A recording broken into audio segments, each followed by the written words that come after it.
I'm going to 100% Splatoon 3. This includes completing every level with all the weapon options and collecting everything. Hi, I'm Andrew, and I still have COVID, which is why I'm wearing the mask. This here is Greg. Given his hair choice, you can tell he idolizes Super Saiyan 4 Gogeta. First up is the tutorial, and what? Tilt controls? Mr. Video Game Developer, I don't associate with that Mario Kart group that uses tilt controls. In fact, this is my first Splatoon game, so you can tell I'm a little nervous on our way to Splatsville. When we get there, a broadcast starts up featuring Shiver, Fry, and a Manta Ray. Why didn't they name the trio Shiver Me Timbers? Big Man's a cool name though. They share the breaking news that the great Zapfish is missing. Without it, the city will soon run out of electricity. Afterwards, I notice a secret admirer spying on me from the sewers. With a beard like mine, how could I resist? He takes me out to Paris, France, and we're just both too nervous to speak.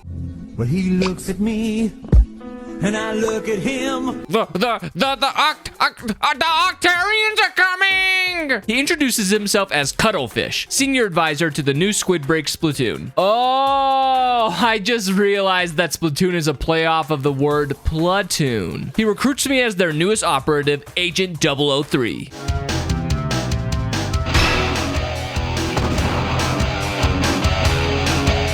I put on my new gear, then begin my adventure. What was that? This crap won't go away. And what is the Sheikah symbol from Zelda doing in a Splatoon game? Whatever, on to the first level. I turned off motion controls, started blasting some balloons, and make this fish go boom. Looks like we have an Octo Trooper here, and Cuttlefish notes that they're fuzzier than they usually are. What's important is that I found a Zapfish. It's not the great Zapfish, but we'll get there. Beating that level gave us some power eggs, which I used to power up Greg into a Spirit Bomb, then chuck it at a Fuzzball.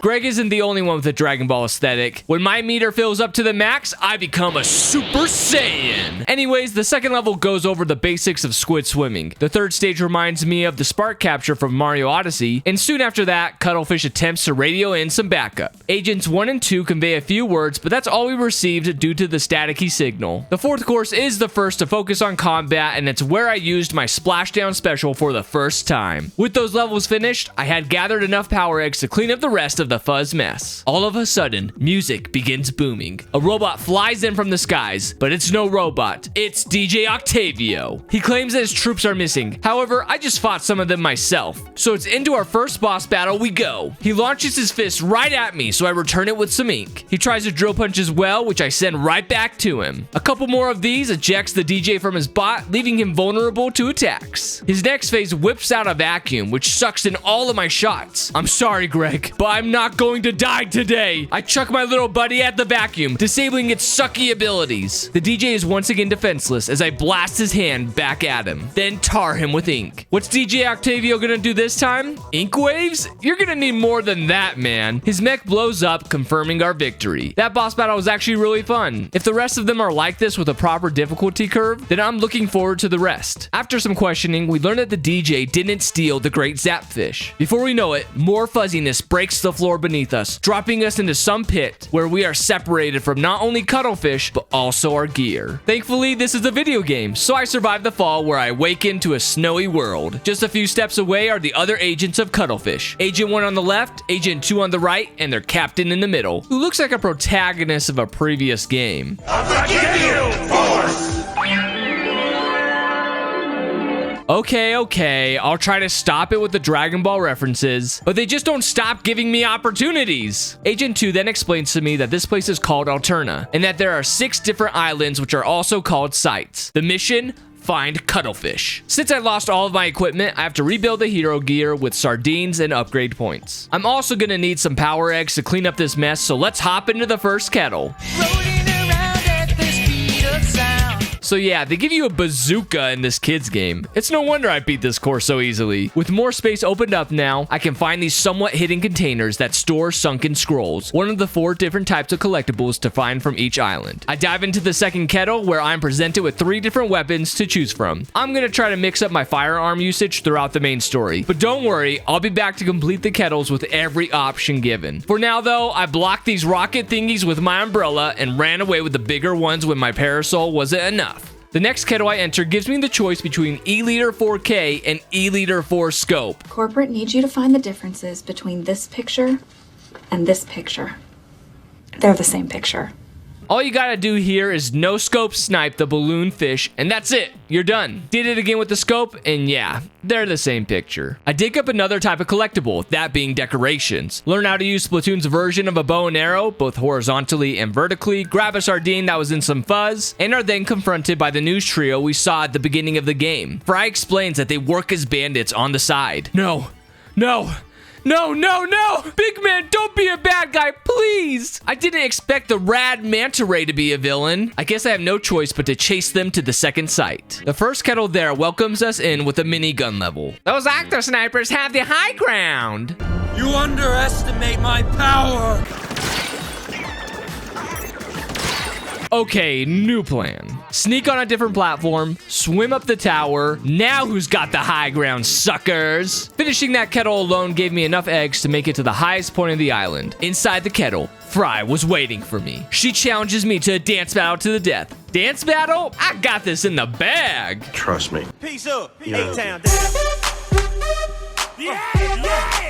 That's what it's all about right there. That doesn't look like a dance. What are those? Eels? Enough with your trickery. I'll send them right back at you. Now, this boss battle seemed relatively simple at first, especially when the eels are above ground because you just want to hit the ones with masks that actually go back to damage Fry. However, she started to swirl her eels around, creeping to the outer rims of the terrain. I couldn't keep up and failed. Apparently, that wasn't hard enough, so Fry also sent them at me like a school of fish looking for their next meal. Agent 2 mentions that if this fight is too hard for me, I should upgrade my hero gear. I enhanced what I could in that menu, but I don't think giving Small Fry and my special a buff will do anything for this boss battle. It took a few more deaths, but eventually I was able to withstand her eels, fire back the last one, swim up her cube whenever she was down for a moment, and flooded her with ink. Pushed in a corner, Fry and her eels retreat. Before leaving, I grab whatever this is. Afterwards, Cuttlefish is able to radio in just for a moment that he's locked in a dark room. This situation just got more urgent. I could beat more levels, but my buddy Greg comes in clutch, sniffing out some more hidden power eggs. Together, we disintegrate more fuzz, then make our way to Site 3. There's only one kettle there we have access to, so down we go. I got to try out the Hydra splatting, and the range is fantastic. So, of course, I made it to the end, no problem. As Greg and I break through more fuzz, I discover the last kind of collectible we need to obtain, golden CDs. Although, we're just barely blocked off from advancing to the further islands. In order to progress, let's check out some more of Island 3. Here we have the Tri-Slosher. Wow, a bucket. How fun. You just dump crap on the enemy. I don't know what else to say about it. This one doesn't even feature a gun. All you do is simply glide through the rails. Whatever gets me to the connecting pipes, I'll take it. I made a slight blunder though. I'm at Site 5 when I actually wanted to check out Site 4 first. So back to Site 3 it was to get more eggs from kettles. And I gotta say, the carbon roller is the most brain dead weapon out there. And what's with these wannabe bullet bills? At least they were kind enough to give me a ride to the end. The next stage I try is interesting because you have no primary weapon, only a curling bomb. It's pretty much a bowling level. Alright, the way to Site 4 is cleared, and when you look at that, we're already very close to the peak kennel where another boss awaits. Still need to gather a few more eggs, so let's give the Octobrush a try. Stay in your lane and reach the goal. I will not keep out of politics, Nintendo. Pineapple does belong on pizza. Show your support in the comments. Instead, here's some attention to another kettle featuring the Nautilus 47. Actually, I can't really notice the difference with these miniguns. Who cares? Let's get to what everyone wants to see. The next boss, Shiver. And a shark? Wait, that's no ordinary shark. It's a freaking megalodon. It's even got rocket jets. What is this? The sequel to Sharknado 5? Luckily for me, this megalodon is mega easy. All you have to do is not have a heart, throw your buddy Greg in the shark's mouth, dodge its tornado blasts, rinse and repeat, then you win. I go grab the oversized pair of scissors, then we receive another transmission from Cuttlefish, which gets interrupted by someone named Mr. Grizz. Quick, Greg, we need to upgrade our gear and fly ourselves back to Site 5. I was just barely short of the needed amount of eggs to skip over to the 6th island. Dynamo roller, let's do this. Apparently this roller can fling ink farther than the rest. Other than that, the paint roller controller runs through Octo Snipers like usual. And that's all that was needed to move on. The final island is also the most unique. Since the areas are separated with their own sunken building, you need to grind across ink rails to traverse the site. I'm able to tiptoe my way around the fuzz, only to have one kettle in my way from the next boss. This level has a very annoying Octo enemy that floats, jukes from side to side, and hurls grenades at you. The worst part is this gun, the Luna Blaster. It sucks! It has a wide range, but the blast distance is pathetic. I have no choice but to get up close and personal, then shoot them point blank in the face. As for the rest of the Octos, I just hurl a grenade, then fire when they're distracted. With that frustration gone from my life, the gap to the end was closing in. But no, not big, man! How can I hurt a vulnerable species with a great design? My brother, this will do more harm to me than it will to you. Try to sneak up on me all you want, but I will not hold back or give wait, that was extremely easy. Is it just me, or did the boss battles go from difficult to a piece of cake? No time to dwell on that though, since another message came in from Cuttlefish. But once again, he was cut off by Mr. Grizz. The transmission came from near the rocket ship, so the captain along with agents 1 and 2 worked to assemble the pieces I gathered from the 3 boss fights. The captain powers himself up, going Super Saiyan! I know,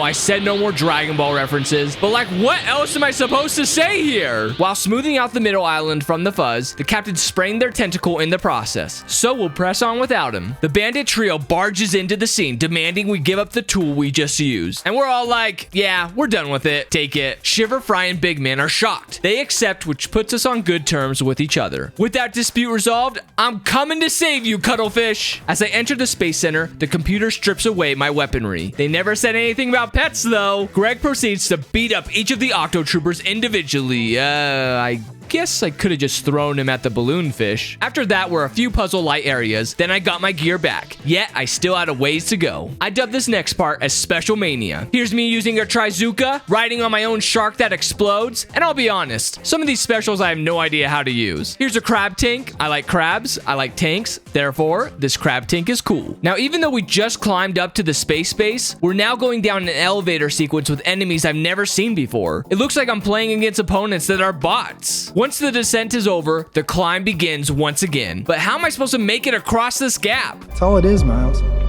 A leap of faith. Like, what's up, danger? I didn't know what to change, but you know how people say just try harder? Well, sometimes it actually works. Behold, I have found the great Zapfish. Okay, now I'm a monkey with yellow hair. I know this joke is getting old, but I just had to mention who we look like.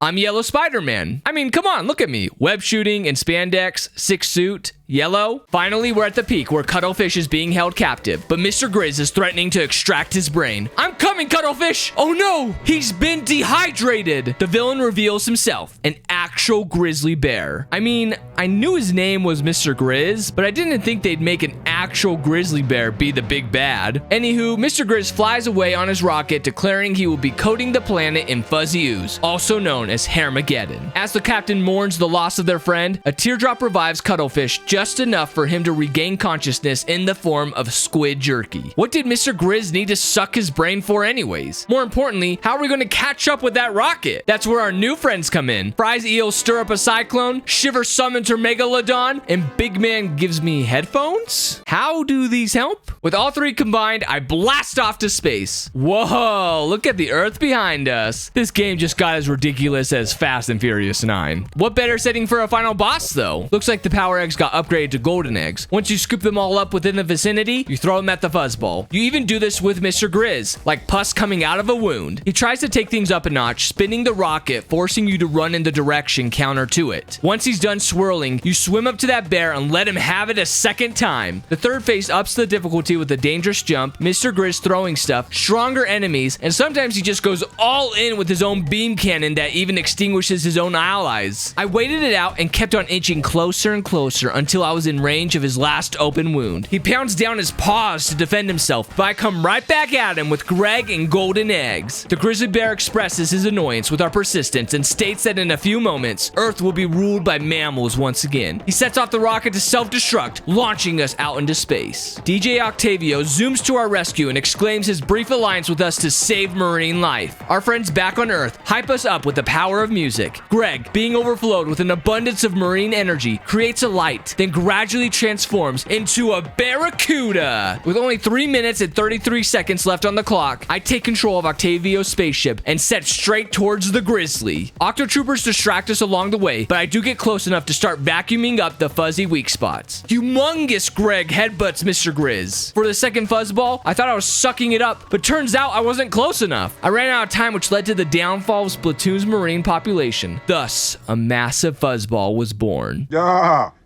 it's rewind time. Alright, I'm gonna do things right this time. You see, you need to vacuum close enough to show those slasher lines. A couple more decent suctions like that, and we move on to the next part. A fuzzy asteroid collides with us, furry stamps from the post office stampede the ship, and the next fuzzball is placed on Mr. Grizz's right butt cheek. Really, Nintendo? Mr. Grizz and Greg are still going at it. However, he still needs my help. One last fuzzball remains. An asteroid knocks me back, but I get right back to the front lines, dispose of the bear's pus wound, and with Mr. Grizz finally exposed, I rip him a new one, blazing him with DJ Octavio's firearm. The war is over. Greg returns back to his normal form, and we fly back down to Earth. Title screen? Talk about anticlimactic ending. Oh, a broadcast? Perhaps I spoke too soon. Our new friends covered the return of the great Zapfish, and then the credits roll. Now, I do have a problem with these credits. How, you may ask? The ink I'm firing at the words don't change the color of the names. Smash Bros does this for every game, and Splatoon can't do it for one? Really, I don't care, because I have a ton to clean up and collectibles to find. And just look at all the levels I have not even touched. I won't bore you with every detail. Rather, I'll show you my highlights of each site and expound more on the interesting stuff, like how I could have been Yellow Spider-Man a lot sooner, and this Explosher, which is quite the impressive range. What do I do with this great power? I paint a tiki, then hang it on my fridge. Site 1 didn't take long to complete, but wow, I only beat one course from Site 2? Ready? Go! Well, this should be a fun side event. And you break the targets while grinding on rails? How sick is that? However, they give you a paint bucket to do it. How am I supposed to do this with a janitor's bucket? It took me about 7 to 8 minutes of attempts to finish this level with the bucket, which probably included the most deaths of any standard kettle yet. I'm hoping the targets are just a one-off theme.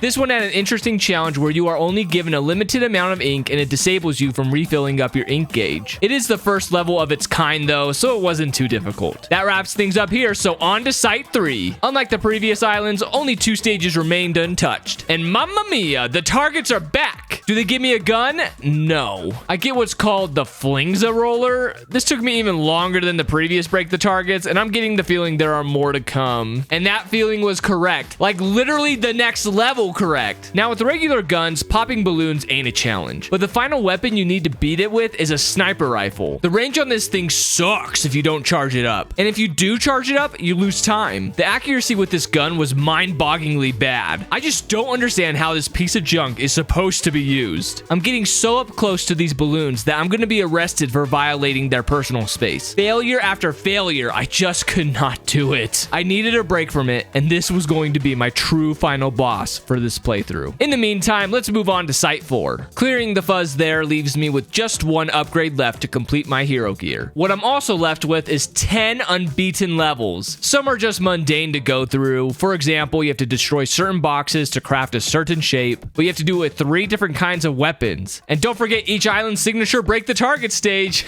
As usual, it's not too bad with the first guns. It's that stupid sniper rifle that they make you use the 3rd time. Luckily, this only took me about 27 minutes minutes, but it was still a pain in the neck. Some kettles do teach valuable lessons, like the GooTuber charge storing a shot while in squid mode, then bam, enemy depleted. Oh yeah, more targets. Jeez, I'm getting sick of these. Thankfully, they actually provided decent weapons this time. So it took a total of 20 minutes to beat it with all 3 of them rather than just one. This level is cool because it features the NZAP 85, which is an Easter egg of the NES Zapper. What's not cool is yet another break the targets. As long as it's not timed, I'm okay with it. No! Actually, compared to the previous ones, it was easy peasy. That's enough of Site 4. How's Site 5 looking? Oh my goodness! 13 total levels? Why? Doesn't anyone love me? Kettle number 1, standard level. Kettle number 2, standard level with stamps. Kettle number 3, standard level with snipers everywhere. They're everywhere! Kettle number 6, standard level, bomb a monkey. I'm loving island number 5, and these standard level, never mind. I take it all freaking back. I hate this island. I'm not even gonna put up with this target level. I'm skipping. I'm out, man. I feel a weird obligation to talk in detail about every single one of these levels because of my intense hatred for them. This one is technically labeled as precision shooting, but come on, it's a target level. However, this one is nowhere near as stressful because if you miss a shot, you just loop back around. Now that is nice. And before you know it, we're at Site 6. How many kettles are waiting for me? Oh my gosh, I can't believe it. Who could have seen this coming? How could I have left so many incomplete? This island's theme seems to be about floors. Like for this one, the enemy ink is lava. Interesting course design and a good time overall. Here you paint the floor. Simple, right? Sure, there are bad guys, but you can just swim around them. Then things kick up a notch when the floor is literally falling apart in this stage. Just keep shooting the upcoming walls when you can and swim for your life. Then there's this one where the floor, or should I say platforms, move apart. Just gotta wait it out and kill Octarians during the downtime. Squid Swimming Trials was an unexpected but welcome surprise. Fun course along with being speedy and learning that holding the B button will ignite a squid surge, which will come in handy later. We go from being in the ground to never wanting to touch it again while jetpacking with an inkjet. Then there's Octo Skaters. Yeah, let's not talk about those guys. And that's all for Site 6. Not a single break the targets level. I declare it the best island. Number 1. I love it. I've beaten every kettle now with at least one weapon, with only 2 left to complete. When all of a sudden... You've got to be kidding me. Is this going to be one of those ridiculously hard post-game levels? Only time will tell. What I noticed right away is that there's a lot of squid form platforming you have to do. Not only are there quite a few jumps, but it's also the first time I've seen the squid surge technique being mandatory. It's the only way to make it past these gaps on the walls.